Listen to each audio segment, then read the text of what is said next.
complicated. Okay, so welcome everybody to this info session for our ongoing call on the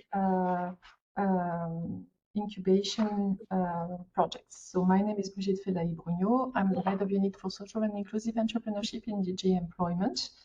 And in that respect, responsible for policy support to social economy, but also to inclusive entrepreneurship and the related financial support that goes with it. We are very pleased to see that there seems to be a lot of interest for the call already at this stage, and that many persons registered, even if we still hope some more will connect today. Why have we launched this call? Well, first and foremost, because we believe that entrepreneurship is a powerful driver of job creation and social inclusion, both at the same time. However, not everybody has the same opportunity to become an entrepreneur, and many talented people face significant barriers when trying to start or grow a business. This includes, for example, young people, women, migrants, persons with disabilities, long-term unemployed, and people on low incomes. Not that it's always easy for the other ones, but what we call these underrepresented groups face additional challenges, which are the reason why we consider they are the targets of our inclusive entrepreneurship, and somehow they need some more support probably. Because too often these entrepreneurs struggle to access the right business support, mentoring, networks, finance, and also the acquisition and entrepreneurial skills is crucial. Through the European Social Fund Plus, notably it sees this trend, the Commission wants to help build more inclusive entrepreneurial ecosystems across Europe. Our ambition is not simply to support more startups, but also to really build the ecosystem so that entrepreneurship becomes a realistic opportunity for everyone with a viable business idea, regardless of their background and personal circumstances. This is fully in line with the European Pillar of Social Rights and our broader objectives of promoting equal opportunities and social inclusion. Coming back to this call, the idea is to combine high-quality incubation services with better access to finance. We are particularly interested in projects that bring together different actors, such as incubators, finance providers, and social economy organizations, to develop practical solutions that can inspire others across Europe. We hope the projects under this call will generate concrete business opportunities for the target groups and approaches that can be replicated well beyond the lifetime of the projects themselves. This call builds on the strong foundation of some analysis we have been doing with the OECD already for quite many years now, and that lead to a well-known report which is called The Missing Entrepreneurs, a publication from the OECD. And also we are building on the Better Incubation project, which was a previous call for proposal.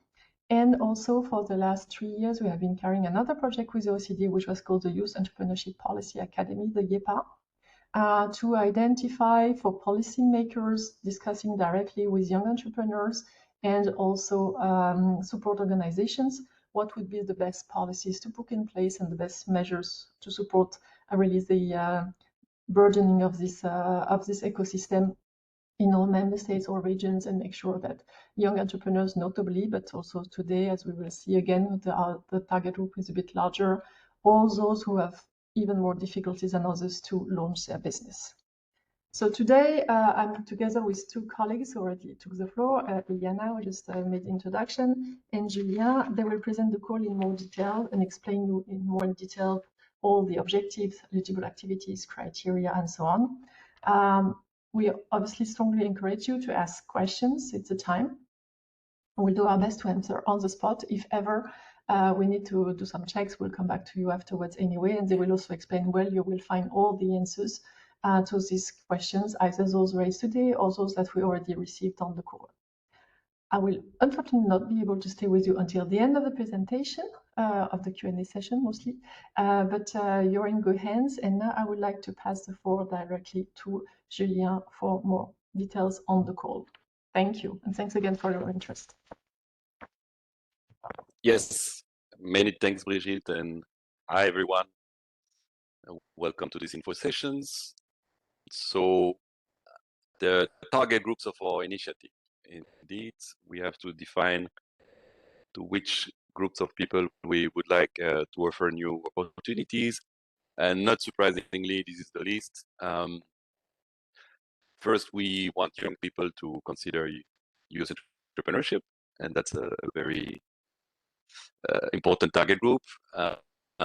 Second, let's not forget that one missing entrepreneur on two is a woman. So female entrepreneurship is certainly an important objective as well.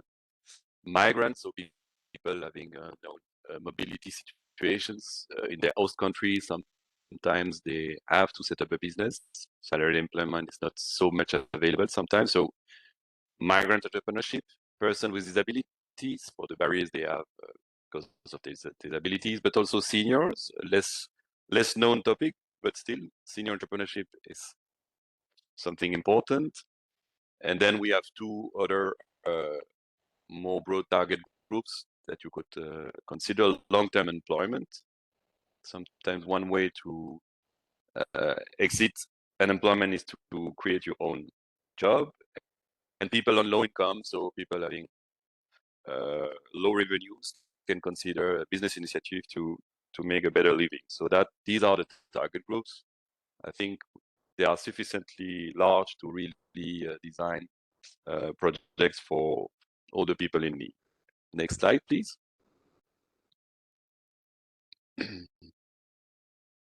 Yes, what are the objectives of this call? As its name indicates, we want to develop incubation and finance and access to finance. So business support service, incubation, mentoring, support, all these family of service. We want this existing service to reach and be adapted to the target groups I just mentioned.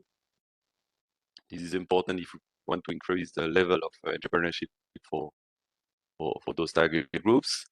And the specificity of this call is we would like to directly establish a link with access to finance. So we want you to provide advice, but directly offer a finance solution where it is needed. Sometimes access to finance is not such a big problem. For some self-employment activities, for instance, the capital needed is very low. What is needed is more administrative support.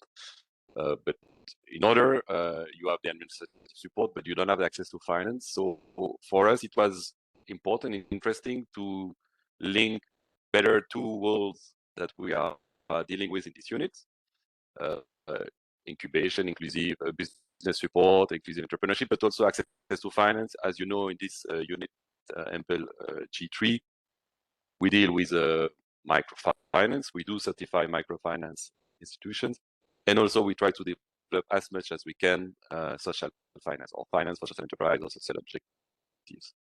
And it seemed to us very interesting and important to link those two worlds. A bit in addition to the very nice project we had in the past, which was the Better Incubation project, done by memory EBN, Impact Europe, and Impact Up.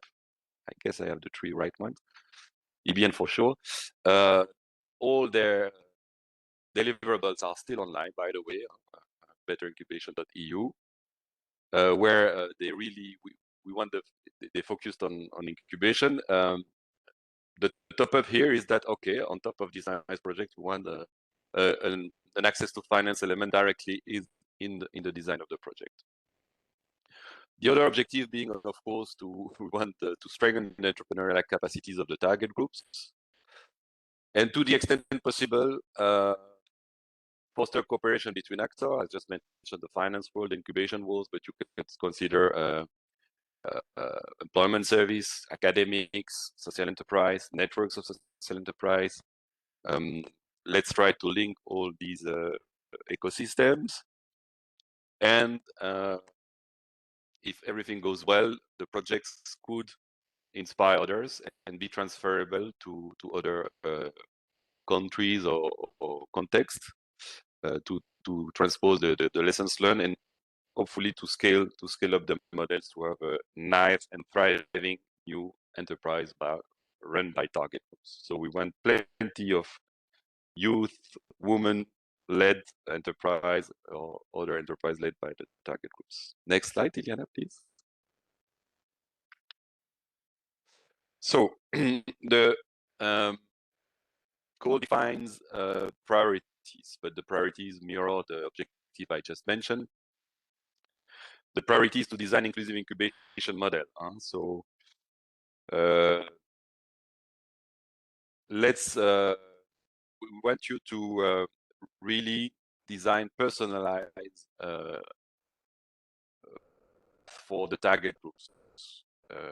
Not so much theoretical. This part of the job was done by the Better Incubation Project. Even if theory and mapping is important, here the focus should be on, okay, how practically will I reach out to the target groups and propose them to get started. That is important. Better access to finance, yes, okay. What are the needs in access to finance? Is this microfinance? Is it grants? Is it typical normal banking loans or social finance intermediaries, or blended or mix of these instruments? All these should ideally form what we can call an integrated support pathway, incubation plus finance. These are the three priorities. The fourth one is optional because we didn't want everything in one try, in one shot. Sometimes just focusing on the three first priorities is enough, but ideally, if you can add that as an asset, yes, one of the priority of your project could be that on top of all that you really foster synergies and nice cooperation between the different actors. Next slide, please, Liana. Yes, you will see in the document, I will put again the link in the chat, but I guess you all know the EU funding and terrorist portal. If you don't know, I will put the link. We will, with the call details, some eligible actions. Others are possible and certainly more than on this slide, but an eligible action could be, of course, the fact that you reach the target groups and you try to put them in a program, the design of the program, the provision of the advice, the mentoring, the coaching itself. So this is a cost, but it can be included in the project. Designing financing solution is sometimes costly, and it goes with tries and sometimes failure, and you have to try, you have to redesign. Okay, this is a cost. This is an eligible action. Capacity building and peer learning between the participants of the eligible action. Digital support is always important, but we know that developing digital tools is an action in the cost itself. And something we sometimes underestimate is the training of potential investors themselves. So, some investors may not be familiar with micro-entrepreneurship, finance, social entrepreneurship, or entrepreneurship for specific target groups like migrants. These are specificities, these are some risks, but some opportunities, and sometimes reaching for potential investors is also a very important part of the success of the projects. With this, with all these action and objective, we hope that really we will have more entrepreneurs in the EU, more innovation, more nice businesses done by people we less see entrepreneurship. Next slide, please. This is a slide I like because this is where you will express your creativity. As you see in the call, we remain very generalist. We mention target groups, broad objectives, and eligible activities, and we have no a priori. But you can either remain very generalist and say, we will try to set up a project with a network of incubators, a network of microfinance or social financing operators, and try to reach as we can all the target groups in all sector possibilities in at least 14 countries, and that's it. And that's perfectly fine. But you can also try to concentrate your efforts and the means you will receive on specific target groups, specific sectors, specific areas. There is a requirement of 14 member states, but by specific areas, you could say, for instance, we go for rural areas or urban or mixed. You could also say, yeah, what is interesting for us is social entrepreneurship, not so much standard entrepreneurship. So you choose the orientation. You design to which extent you want to be generalist or specific. From Commission side, there is no a priori, but we are really open and keen indeed to see how you will design this. That's really how you can choose your strengths and hopefully diminish the weaknesses of your projects. I think it will be the last slide for me. Yes, this we will do together. Iliana will take over, and I will come back for the questions. Who can apply? So this is technically always complex. I tried to summarize in this slide, but Iliana will give the details. In essence, who can apply? Eligible entities within a consortium covering at least 14 eligible countries. Iliana, is it okay if I now hand over to you and say a bit more about eligible entities? Because behind these two simple words, there is ecosystems. Thank you. So first of all, an entity to be eligible needs to be a legal entity, public or private body. That means that it needs to have a legal registration and to be legally registered and have a legal status. It needs also to be established in one of the eligible countries for the call.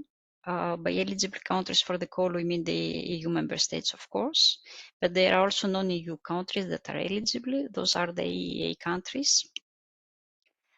And the ESF plus easy associated countries, which is for you to know are namely for the EEAF countries, Iceland, Norway, Liechtenstein. And then for the exceeding countries, so potential candidates and participating countries in ESF plus, we have Bosnia and Herzegovina, Kosovo, Moldova, Montenegro, Serbia, and Ukraine. So please make sure that all the activities so that you will target will be focused on those eligible countries and only. Then we have the consortium composition. That is also something that has raised questions.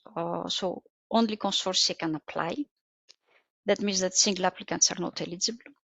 For the consortium to be eligible, we need to have a network of incubation, including business support organization or any kind of similar organizations. We need a network of microfinance providers or a network of providers for finance for social enterprises. Moreover, for the consortium, we want absolutely to have 14 eligible countries targeted, and by targeted, or we need to have at least direct involvement in the country or a national member or being in the country. So by established, we are very specific. We want absolutely not to just have sporadic activities here and there in those eligible countries, but we need to have a structural presence in those countries. And for the network, we need also to have a network with members. The members and the network means that there is a relationship between the two entities, which is structured in a more or less formal way. I let Julien explain more as a lawyer.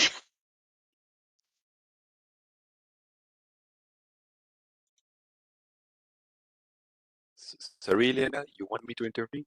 No, if you wanted to explain more on the consortium organization and the network and the legal entity of the network. I propose we deal with that in the Q&A sessions, where I will first already present the question we received, the reply we gave.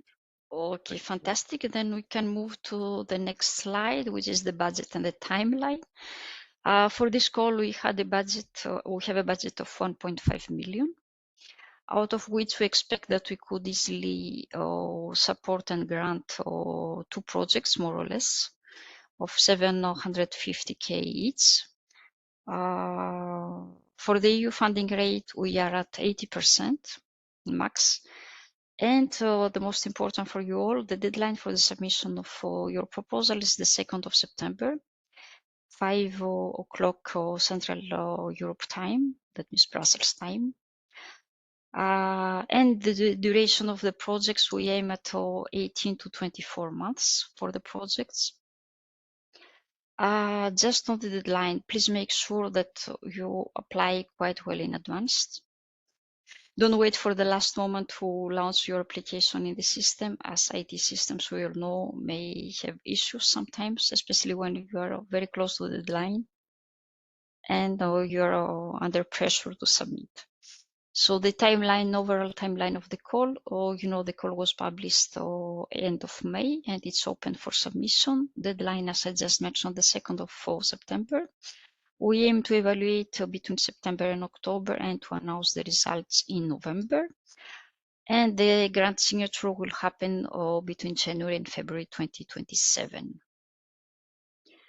The operational capacity, so the applicants need to have the know-how and the qualifications and to be able to implement the project, that the proposal that they will submit. The know-how and the operational capacity will be assessed during the evaluation phase. We could ask for additional documents if need, and it's also assessed during the grant agreement phase in case we have questions. I need to clarify further. For the evaluation as such, during the proposals assessment, we have 3 main categories and adequate points to be accorded. The first thing is the relevance of the proposal. This for maximum 40 points. Then we have the quality of the proposal, which includes also the project team, the consortium, the methodology, for another 40 points. And we also want to see the impact of the proposal, and the maximum points for the impact are 20. The overall minimum score for a proposal to be considered and to get a passing score is 60 out of 100. For the submission tips, again, as I mentioned, you need to register early already in the Funding and Tenders portal. You can also use the Funding Tenders portal to look out for partners in order to establish your consortium. There's a specific page dedicated to this. And please don't wait for the deadline. We know by experience that on the very last day, the platform may have problems, it may crash. You never know how many other calls are open on the same day with the same deadline. So please take your security safety net and submit your proposal earlier on. You can also submit the proposal and still, if need, or reconnect and do some changes till the submission deadline. So be safe, submit, and in case you see something wrong, you can always a bit closer to the deadline, reopen and correct. Check carefully in the call text all the mandatory annexes. Mandatory annexes, if they're missing, or an admissibility check, and you may be out or without even being able to be assessed. The admissibility check is done before the eligibility assessment evaluation. So mandatory annexes need absolutely to be submitted. And be sure that your Part B is under 50 pages, which is the limit for the Part B, which is the main proposal technical part, where we need to see all the substance, but in a summarized way that will make it to up to 50 pages max. And then back to Julien. We will break the ice with some questions that we have already received and not published yet the answers. And then we are all back to you for other questions so you may have. Julien, floor is yours. Yes, thank you, Iliana. So yes, indeed, we already received some questions. So I will give the reply to these questions. And all these replies will be published on the portal itself. Am I right, Iliana? It will be on the portal itself, right? So no worries if what I say is not 100% clear. We can explain here, or you will see the replies online in any case. But I directly will address a very easy one in the chat, just after the link to the portal given by Eliana, Ample WebEx. I see a question. Can you please confirm the status of Albania? Is it not eligible? If you look at the call text under eligibility, section 6, you will see that there is an hyperlink to list of participating countries where you can click and see the list of countries. And if you look at this list, I don't see Albania. Indeed, So Albania was in the past, was under negotiation for acceding to ESF Plus, but those negotiations didn't lead to the agreement and the signature of the agreement. So Albania is now out. Okay, and we only have now the member state, the countries that I mentioned, which are eligible: Bosnia, Herzegovina, Kosovo, Moldova, Montenegro, Serbia, and Ukraine, and who are confirmed they have already signed their agreement, and for who the eligibility has already started. Exactly. So this question is done. Then there is a question of Edelida Bravo, a bit more complex, so I will keep it for later. But there is then a question from Natalia Barczewska. We are a French structure. We would like to join a lead consortium for this project. How to do that? This is a bit up to you. I think we cannot tell you by advance who is interested in the call. That would be an advantage, a favor we would do to you, and this is probably no, this is not acceptable. So we cannot direct you to other participants. I will just invite you to go to the EU funding tender portal under the call page, or you can also launch request and express interest to join the consortium. It's a dedicated matching page that it's only open to the participants. We cannot see who is asking to get in or out, and then you can take it from there and see with other potential candidates and interested parties to build up a consortium. Excellent. Okay. Something new that I learned. Thank you, Lina. So indeed, there is this tool in addition. No, I start. I will provide the link in the chat, yes. Excellent. I start with the questions we received in writing, and they will be published. So the first one was about co-financing. So co-financing requirements, the funding rate for this call is 80%, meaning that beneficiary must provide the remaining 20% through co-financing. And the question was about how do I do that? Yes, co-financing may be provided through the beneficiary's own resource, income generated by the action, or financial and in-kind contributions for third parties. So that's important. I will publish that. We will publish that. I turn now to other questions. Let me take them because they are all in the same. Sorry, it will be a bit long, but I will read the replies to be sure they are comprehensive. So the question was about UK participation. So if you have interested organization in UK. So a UK-based non-profit organization can be a subcontractor of an EU-based lead beneficiary awarded under this call. But the lead beneficiary will have to prove that hiring a UK subcontractor is the most cost-effective option compared to EU-based entities. He will have also to choose its subcontractor in line with the applicable rules of the grant agreement. Now, the lead applicant must clearly demonstrate why a third country, UK in this case, subcontractor is necessary, for example, due to specialized expertise, knowledge, or capacity that is not available within the EU. This must be justified in the proposal. And important information. All activities carried out by the UK subcontractor should take place in eligible countries. Sorry. So that's an important limitation. Yeah, this is less important.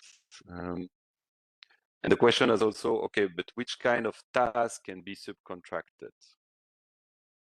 Then the reply is, the present call does not impose specific restrictions on the types of tasks that may be subcontracted, except for project management and coordination roles that cannot be subcontracted. But there is a limit. Please note that subcontracting going beyond 30% of the total eligible cost must be clearly justified. A UK-based non-profit organization can be also an associated partner for this call. So it can be a subcontractor, but also an associated partner. But this is different because associated partners are participating in the action, yes, but without the right to get grant money. They participate without funding and are not signatories of the grant agreement. And to sum up, entities from non-eligible countries, so not listed in the code text and links, are exceptionally eligible if the granting authority considers their participation essential for the implementation of the action and the expertise is unavailable or elsewhere and cannot be sourced, unavailable within the eligible countries. So this first set of questions was about participation of foreign countries. I go to a second one.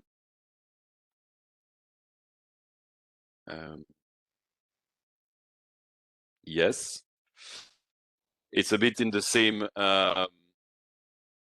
orientation. The question was, can a UK or Kenya-based organization participate in a proposal under this code as a subcontractor, associate partner, affiliate entity, or third party, where its role is to provide technical expertise to an eligible EU-led consortium? Again, I will read the reply. So a UK Kenya-based organization can be a subcontractor of an EU-based lead beneficiary. The lead beneficiary will have to prove that hiring the UK Kenya subcontractor is the most cost-effective option compared to EU-based entities. A UK Kenya-based organization can be also an associated partner for these calls. But as I said earlier, associate partners don't get money. A UK Kenya-based organization can be a third party giving in-kind contribution for these calls. But associated partners and third parties giving in-kind contribution should bear their own costs. They participate without funding and are not signatories of the grant agreement. Finally, a UK Kenya-based organization cannot be an affiliated entity for this call as it is not eligible.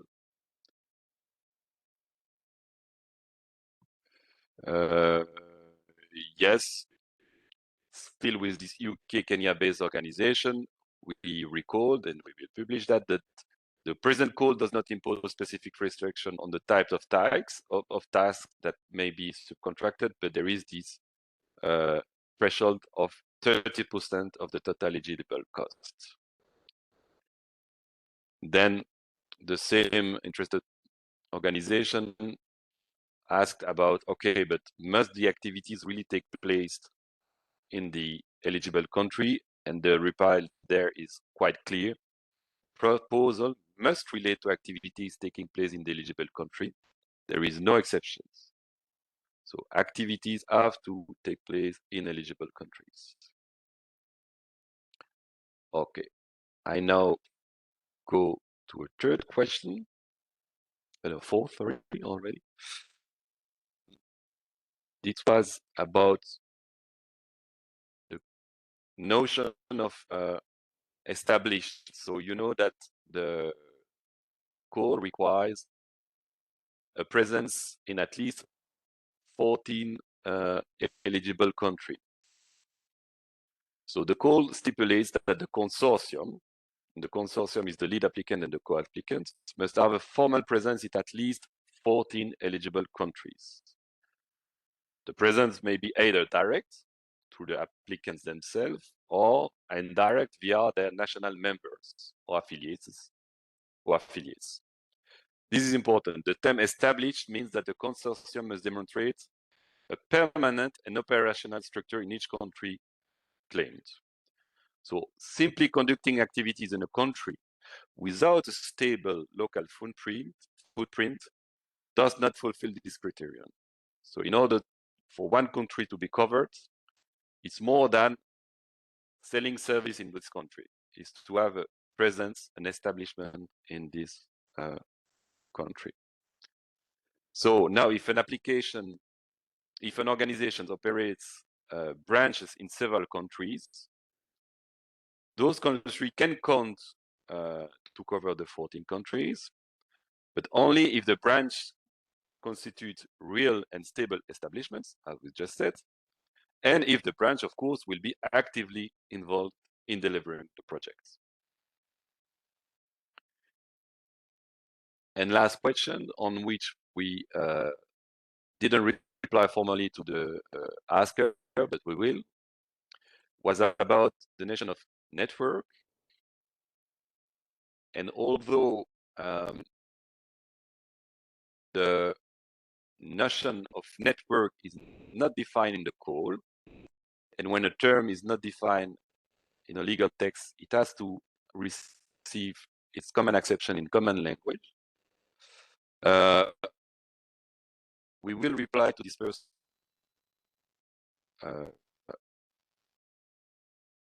everyone that, sorry, now I have to find back, where was it?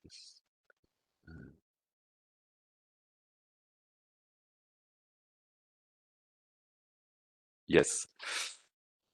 The mere fact that an entity has activities in several countries is not sufficient to qualify as a network. It's just, if you sell things or you have a workshop in a country, doesn't mean that you are several countries.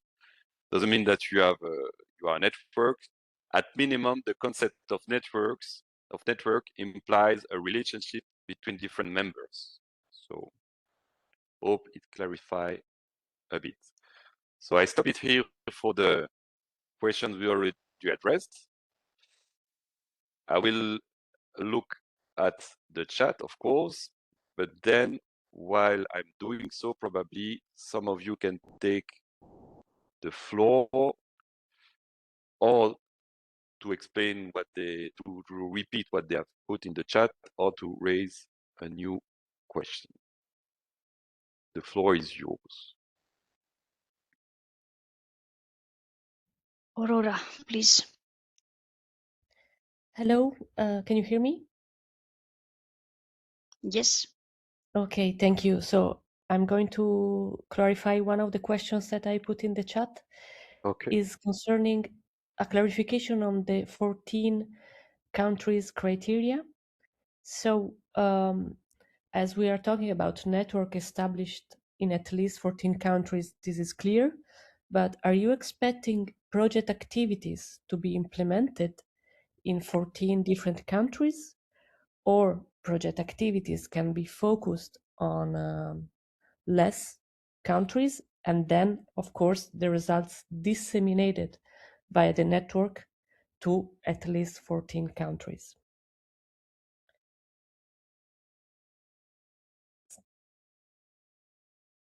Don't know if my question is clear. Could you, I think I got it, but could you rewrite it a bit with Yes, practical it's just example? Yes. Is to understand if you're expecting project activities to take place in 14 different countries, or the fact of having a network that is active in 14 countries is enough to consider this criteria covered? Or would you like to see project activities really take place in 14 different countries? If I go back to one on the reply I just presented, there was the idea that establishments were to be found in 40 countries and actively mobilized for the implementation of the project. I can take the wording back. So actively mobilized means that they have to implement activities. So although under the control of Ilya 9 Brigitte, I think we can get back yeah. to you, Aurora, and to publish the reply in the Yeah. funding tender portal. For me, it's not very, very clear, and I'm afraid that it's not mentioned in the call as such if we need all the activities to be implemented also in 14 countries. For sure, the more countries so you implement, the best for the transnational aspect of the project and the pan-European impact of it. So for sure, the more the best, but we need to clarify and get back to you on the exact number and if the 14 indeed needs to be also taken into consideration for the implementation or just for the eligibility. As a matter of principle, if it's not a requirement in the call, it's not a requirement. So indeed, on the eligibility is clear. The activities, as my colleague said, have to take place in eligible countries. It doesn't mean that they have to be in all eligible countries, but then of course look, as Ilya just said, to the award criteria. Because if you come with a very narrow project, obviously you will score lower on the impact, notably. So it's not compulsory, but of course you have to consider this kind of elements as well. Thank you.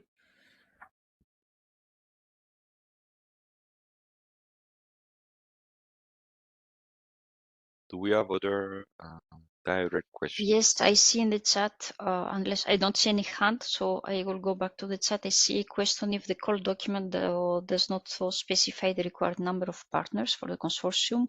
Well, the minimum is 2 because we need the network of finance or social or enterprise finance to be included, plus the network of incubation.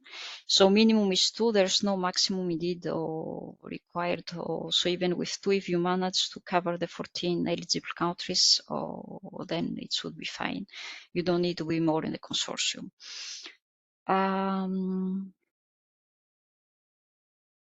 Well, to demonstrate that the network has members in 14 member states, you can provide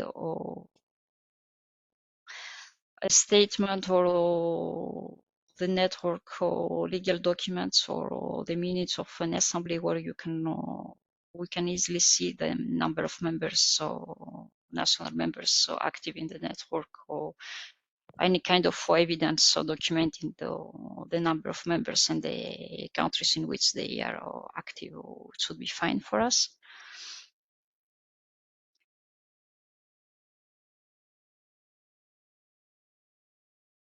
So there's also another question on the 14 eligible countries. I think this with the reply of Julien should have been covered. Oh, it does not need to be in partners. It needs to be members of the network or in those eligible countries. And then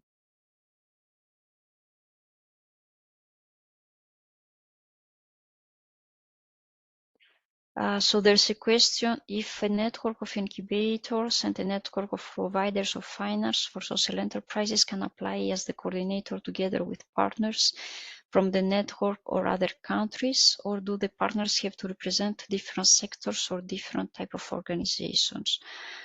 I admit that I don't see very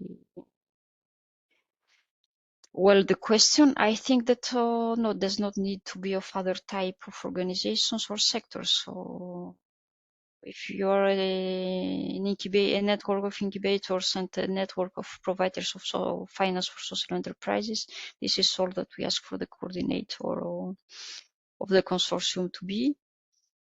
You just need, of course, to have the 14 eligible countries covered, or then, if not, to have other partners in the consortium that will bring those additional eligibility eligible countries. I don't know if I have replied to all the questions. In case there's something I missed, please feel free. I see a question from Lesia. Hello, if the network is established through licensing agreements or memorandum of understanding rather than through branches, would it still be eligible? At first sight, I would say yes, as long as the network and there is a coordination or relationship between the members. I would say that, and if the members can be mobilized through a licensing agreement or a memorandum, that seems to be okay. Then NC, good morning. I have a question about the point of eligibility. A network of incubators, including business support organizations and similar organizations. Could we just consider that the incubators can be support organizations? Yes, there is some typology about what is an incubator, an accelerator, a business support organization. The OECD has some taxonomy on that, but yes, for us, incubator and support organizations are both, business support organizations are both eligible. Larisa.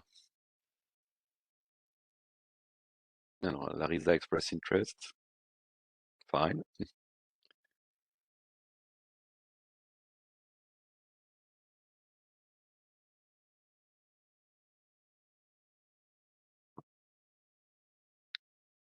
Is there anyone wanting to take the floor?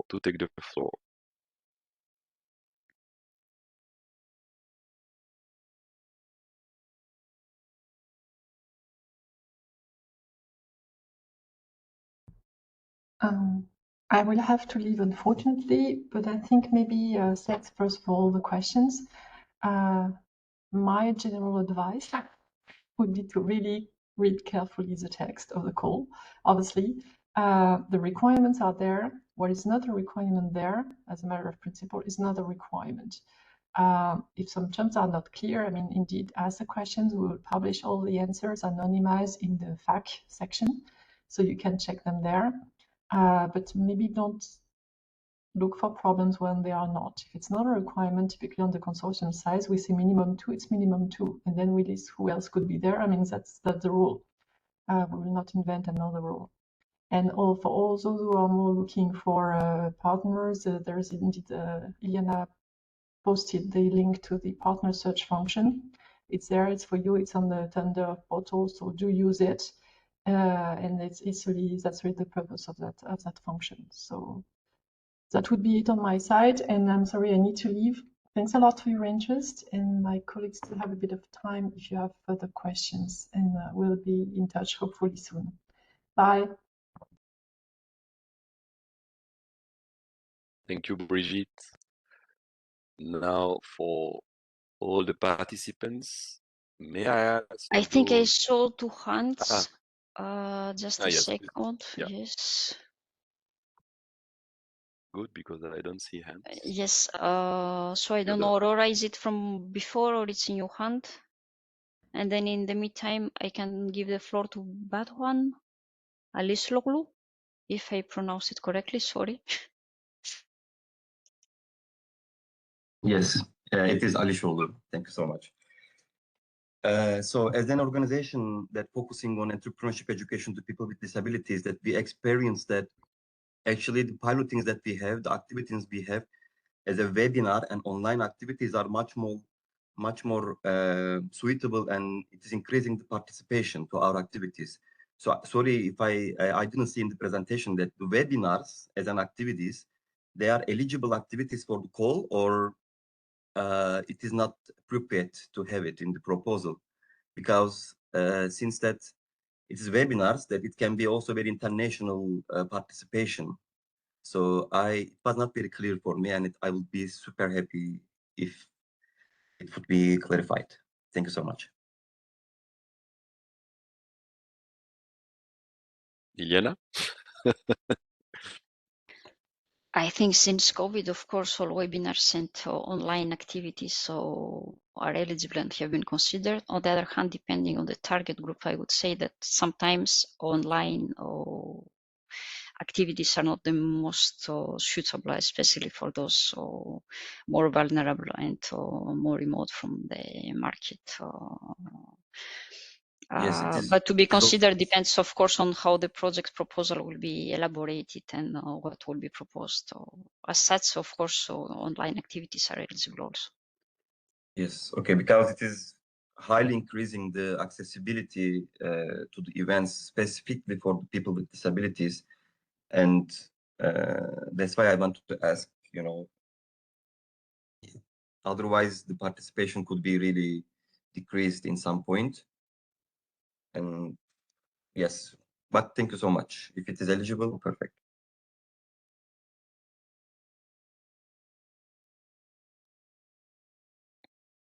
Great.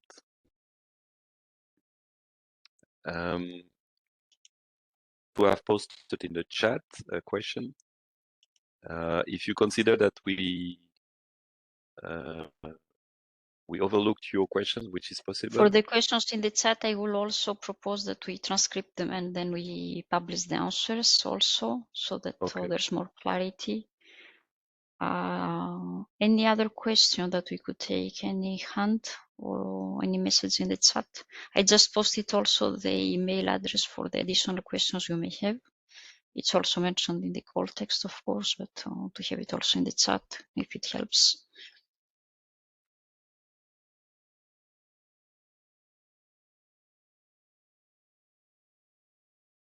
And for those who were looking for partners and consortia, there are also a few emails already proposed spontaneously by other participants. So feel free to copy those messages before you leave.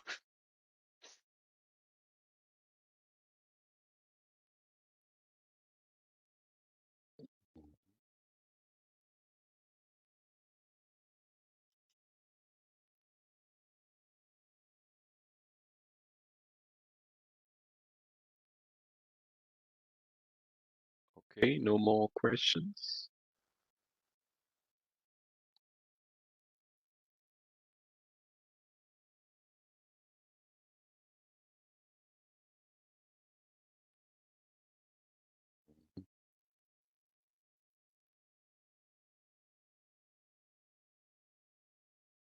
A lot of people expressing interest in the chat. That's important. That's nice.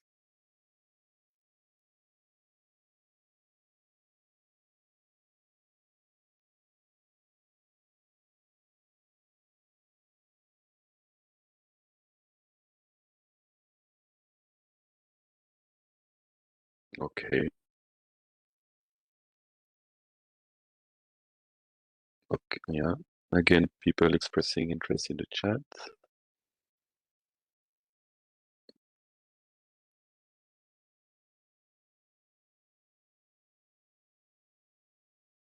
Expressing availability for cooperation. That's good. On top of the tool that Iliana mentioned on the portal.